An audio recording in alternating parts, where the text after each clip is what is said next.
उस क्षेत्र के 7 द्वीपों पर उसका आधिपत्य है। उसके लिए संपूर्ण संसार में कोई महत्व रखता है तो वो है उसका पिता कुंभकर्ण। उसका एक ही उद्देश्य है, अपने पिता कुंभकर्ण की मृत्यु का प्रतिशोध लेना।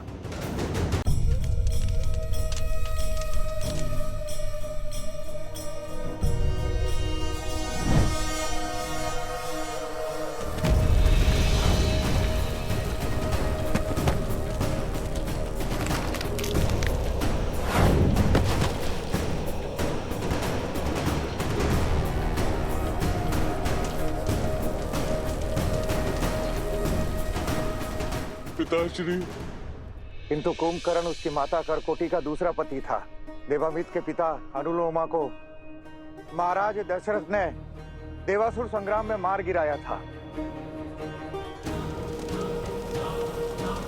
मैं आपका अंश तो नहीं हूँ, किंतु मेरी विधवा माता से विवाह कर आपने मुझे अपने पुत्र की भांति पाला, मुझे स्नेह दिया, प्रेम की छाया दी, और एक दिन उस राम ने मुझसे मेरा संसार, मेरा पिता छीन लिया।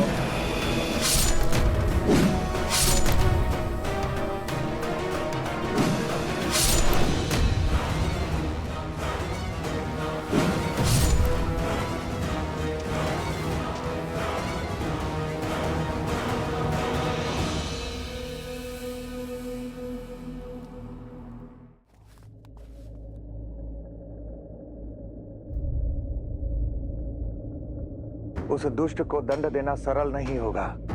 शक्ति के साथ साथ युक्ति का मार्ग भी खोजना होगा। हम सब ऋषि और तुम ऋषि कुमार पूजा के लिए सज होने का स्वांग करके वहां जाएंगे। वहां तुम दोनों उसकी मृत्यु का मार्ग खोजोगे और प्रजा को उसके अधर्म और पाप से मुक्त कराओगे।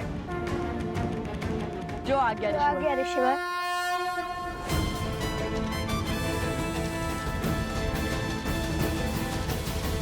आपने तो अपना अनुज धर्म निभाया, अपने भाई की आज्ञा का पालन करने के लिए अपने जीवन का बलिदान दे दिया।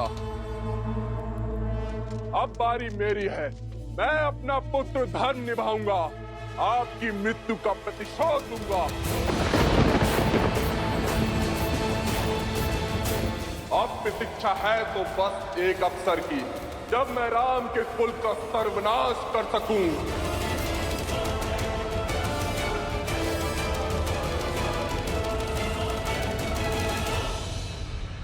नारायण नारायण।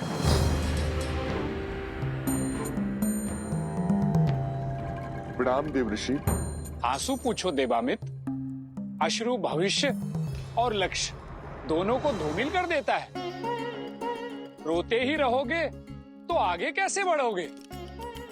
तो वो क्या है, कभी कभी सत्य समक्ष होता है, किंतु हम अपने भावों के भंवर में, दुख और कष्ट में उसे देख ही नहीं पाते। अपनी दृष्टि स्पष्ट करो और देखो, अवसर समक्ष है। बढ़ जाओ प्रतिशोध के मार्ग पर आगे। सहायता की मनसा से आए हो तो पहेलियां मत बुझाओ। यदि मुझ में आपकी बात का सार समझने जितनी बुद्धि होती तो मैं इस क्षेत्र नहीं, संपूर्ण संसार का महाराज होता। इसलिए राजनीति छोड़िए, जो कहना है स्पष्ट कहिए। मेरी बात और उसका सार केवल इतना सा है कि पिता ने पिता का अंत किया, तो क्यों ना इस बार प्रतिशोध पूर्ति के लिए पुत्र पुत्रों का संहार करते। नियति ने अवसर दिया है, चूको मत। तुम्हें ज्ञात नहीं होगा, किंतु मुझे है। जब तुम एक बालक थे तो तुमने एक पक्षी की रक्षा की थी, उसके प्राण बचाए थे, और उसी कर्म का फल देने आज मैं ब्रह्मदेव के आदेश से यहाँ आया हूँ। फिर भी यदि तुम्हें नारद राजनेता लगता है तो जाने दो। नारायण नारायण। अरे रुकिए नारद मुनि, आप तो बुरा मान गए।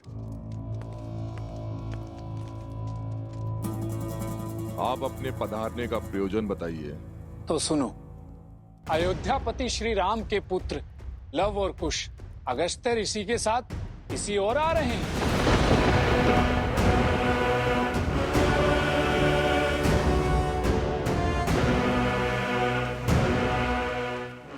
धन्यवाद ऋषिवर। आपने मुझे दिशा दिखाकर मेरे प्रतिशोध का मार्ग प्रशस्त कर दिया। नारायण नारायण।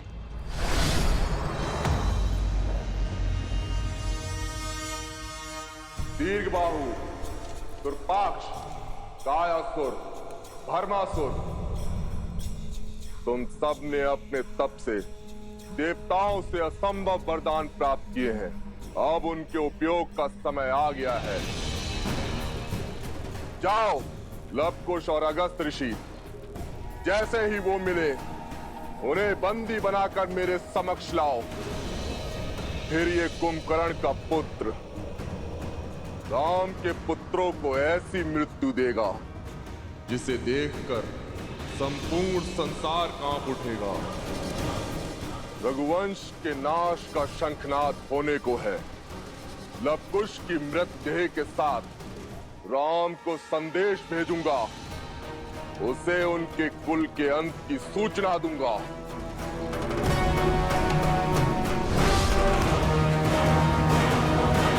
ऋषि कंबोधर,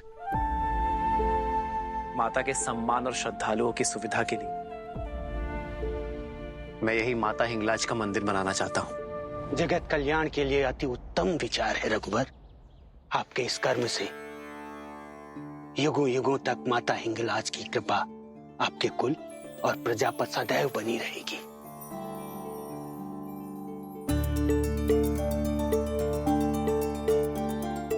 हे माता, मेरे भरत को शक्ति और संबल देना।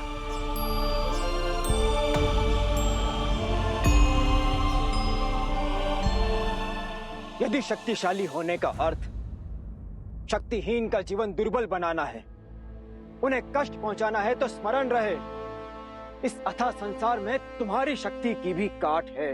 तुमसे भी शक्तिशाली जीव इस संसार में उपस्थित है। इसीलिए बल का दंभ छोड़ो और प्राणी मात्र का दुख समझने का प्रयास करो। धर्मात्मा होने के नाते मैं तुम्हें राम नाम लेने का अंतिम अवसर देता हूं। मूर्ख हो तुम, मूर्ख। तुम्हारी ये बातें तुम्हारी निर्बलता की सूचक हैं, तुम्हारे भय का प्रतीक हैं, तुम्हारे भय का प्रमाण है।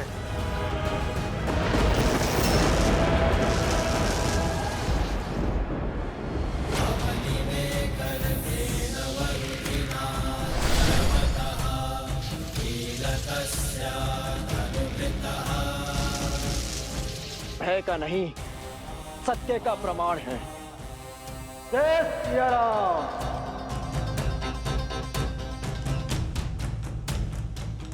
बोलो हिंगलाज देवी की, बोलो हिंगलाज देवी की।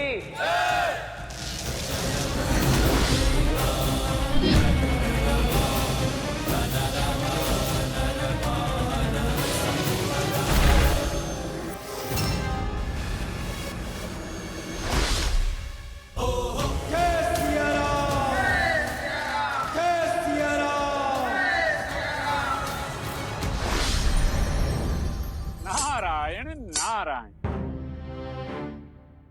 नारद जी, आप यहाँ? आप इतने अचंभित क्यों हो गए हनुमान? एक भक्त दूसरे भक्त से मिलने नहीं आ सकता? अवश्य अवश्य। ये तो मेरा सौभाग्य है कि आप मुझसे मिलने पधारे। परंतु नारद जी, आप बिना उद्देश्य के कहाँ किसी से मिलने आते हैं?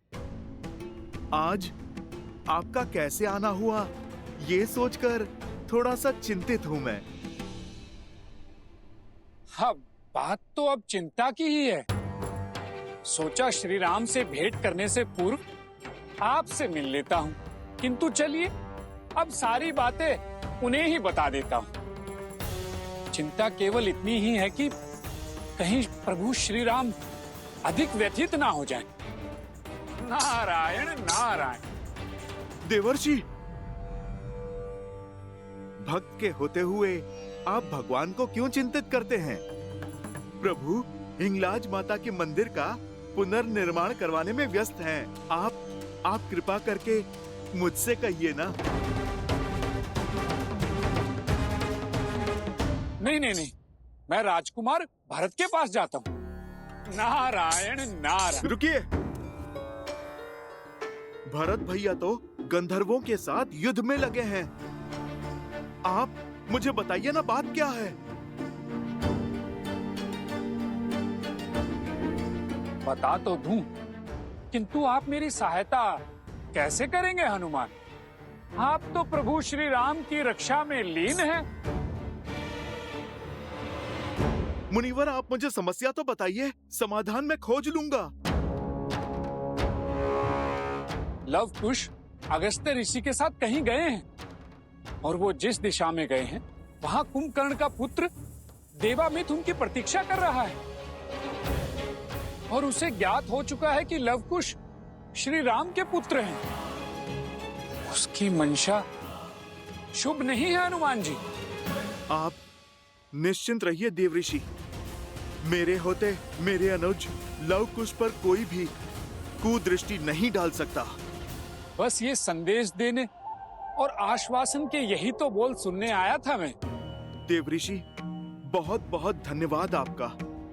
ये केवल राम काज ही नहीं, ये तो मेरे प्रभु श्री राम पर होने वाला प्रहार है, क्योंकि लव कुश की हानि प्रभु की हानि है, रघुकुल की हानि है। देवऋषि, अब ये समस्या मेरी है। नारायण नारायण।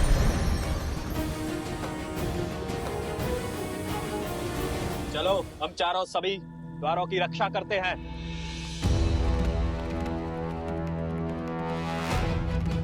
द्वार खोलो बंधु, हम ऋषि यहाँ पर पूजा के लिए आए हैं।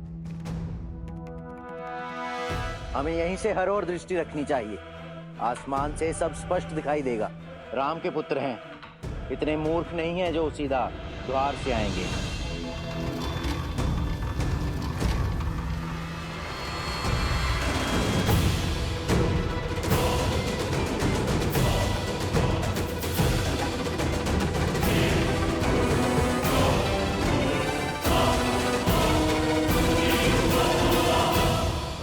बालकों, कौन हो तुम?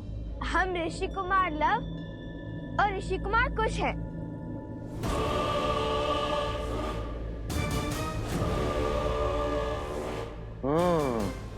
लव, कुश, यही तो हैं वो दोनों। घेर दो इन्हें, सभी द्वार बंद करो, भागने ना पाए। ये क्या हुआ? भैया, कहीं मैंने ऋषि कुमार के स्थान पर राजकुमार तो नहीं बोल दिया? नहीं। तो फिर यहाँ पे बंदी क्यों बना रहे हैं?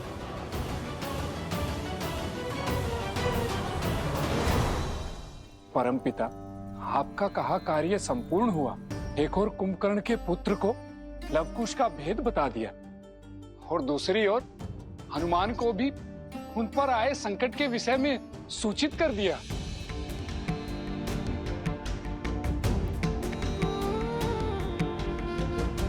पुत्र, हरि का कार्य कर, तुम्हारी आंखों में अश्रु क्यों?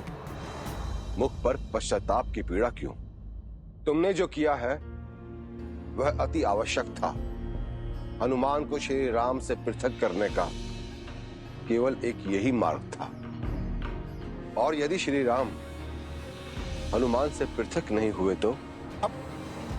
क्षमा कीजिए परमपिता, मैं आपकी बात को काट रहा हूं, किंतु जिस राम नाम के स्मरण मात्र से ही हनुमान तर जाते हैं, उनकी तनिक सी समस्या से विचलित हो उठते हैं। मुझे और इस संपूर्ण संसार को उस हनुमान पर टूटने वाले कष्ट से भय लग रहा है परमपिता।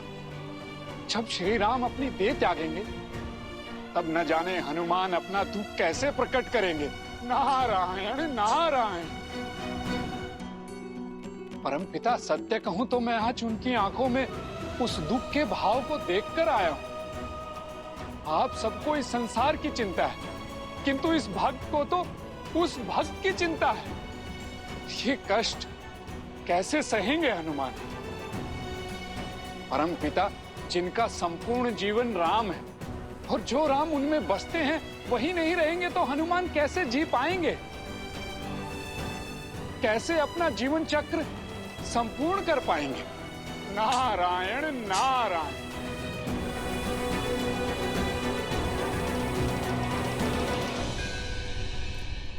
माता हिंगलाज देवी की, माता हिंगलाज देवी की। चलो जीत ही हुआ। अब तुम्हारे अंत का शुभारंभ करते हैं।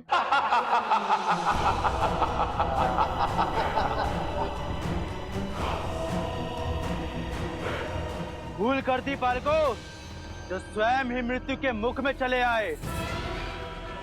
हमारे महाराज देवामित, कुंभकर्ण के पुत्र वर्षों से प्रतिशोध की अग्नि में जल रहे हैं। इतने छोटे से कार्य के लिए महाराज को क्यों कष्ट देना? इनका अंत यहीं कर देते हैं और इनके शरीर को उपहार के रूप में महाराज को देते हैं।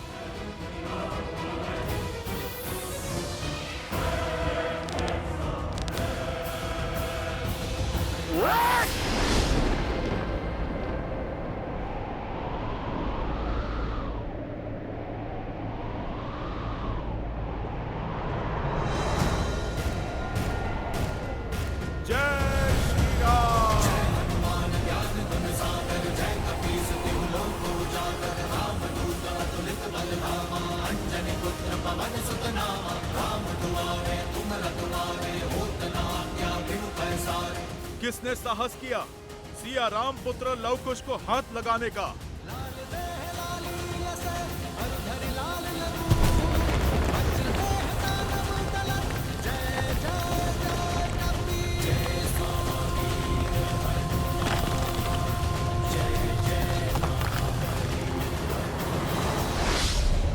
प्रणाम ब्रह्मदेव।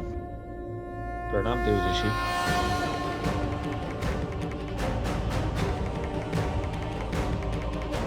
ब्रह्मदेव, हनुमान जी लव कुश की सहायता के लिए पहुंच गए हैं और एक एक कर सभी असुरों का अंत कर रहे हैं। नारायण नारायण, अर्थात अधर्म के विध्वंस का आरंभ हो भी चुका है। बस हनुमान जी के लौटने से पूर्व श्री राम अयोध्या पहुंच जाए, अन्यथा परमपिता की योजना और मेरा प्रयास दोनों ही विफल हो जाएंगे।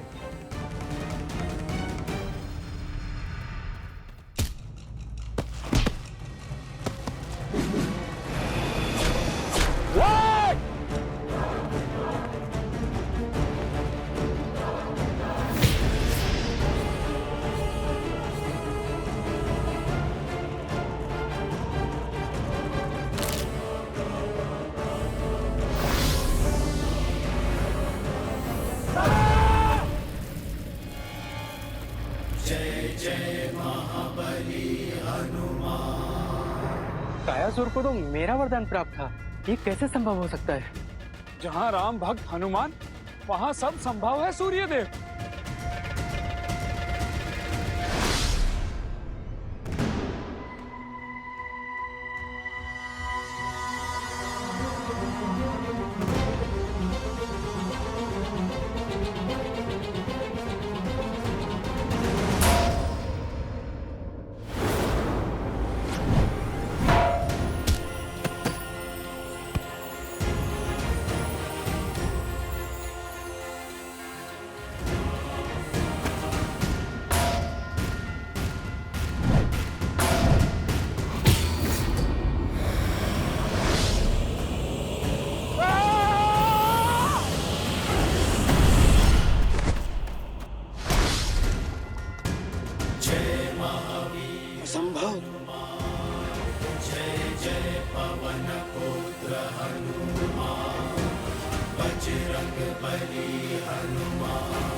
जगत के जेते सुगम अनुग्रह तुम देते और मनोरथ जो कोई लावे सोई अमित जीवन फल पावे। चला इंद्र जी अतुलित जो था बंधु निधन सुनी उपजा क्रोधा कपि देखा तारुण भट आवा टटाई कर धावा।